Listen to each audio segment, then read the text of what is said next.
වැඩිපුර තෙල් ගැහුවා කියලා ගොඩාක් අසන වැඩි වෙන්නේ නැහැ. හැබැයි 15 මේ වතුර ටික ගලාගෙන ගිහිල්ලා බොන මිනිස්සු ලෙඩ වෙනවා. මේවා කන මිනිස්සු නොපෙනෙන මොනවාද කියන්නේ බෝ නොවන රෝග වලට ලක් වෙනවා.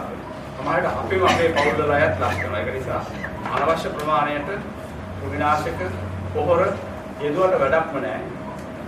ඒක නිසා අපි තීරණය කරන ගොවි මහත්තුරු තමයි තීරණය කරන්නේ මේවා කන මිනිස්සු සතුටෙන් ජීවත් වෙනවද නැත්නම් රෝගාගත වෙනවද කියලා. ඒක නිසා ඒකත් ඔළුවේ තියාගන්න. ඒක අනවශ්‍ය වියදමක් සහ පරිසර හානියක් සහ අපේව ජීවත් වෙන සත්තුන්ට මිනිස්සුන්ට විතරක් නෙවෙයි ගහකොළට පවා කරන හානිය. ඒක නිසා ප්‍රමාණයට අපේ මේ උගතුන් කියන ප්‍රමාණයට මේ දේවල් පාවිච්චි කරන්න. ඒ වගේම කාබනික පොහොරත් ඒ කියන විදිහට පාවිච්චි කරලා අපිටත් හානියක් නොවන සමාජයටත් හානියක් නොවන හොඳ ආහාර රටාවකට අපි යොමු වෙන්න ඕනේ. අපි කරු මහදේශපතිතුමාගෙන් බලාපොරොත්තු වෙනවා අපේ වනාලි ගැටලුවට සාධනීය පිළිතුරක් විසඳුමක් ඉදිරියේදී ලබා දෙයි කියලා.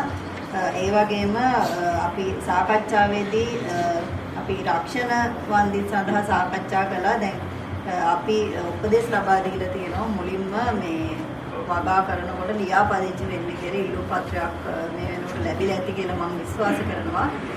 ඒ ආකාරයෙන් ඒ රක්ෂණය සඳහා ඔයගොල්ලන් මුලින්ම වගා කරන්න පටන් ගන්නකොට ඒ ලියාපදිංචි සිද්ධ කරන ගොවිජන සේවා දෙපාර්තමේන්තුවේ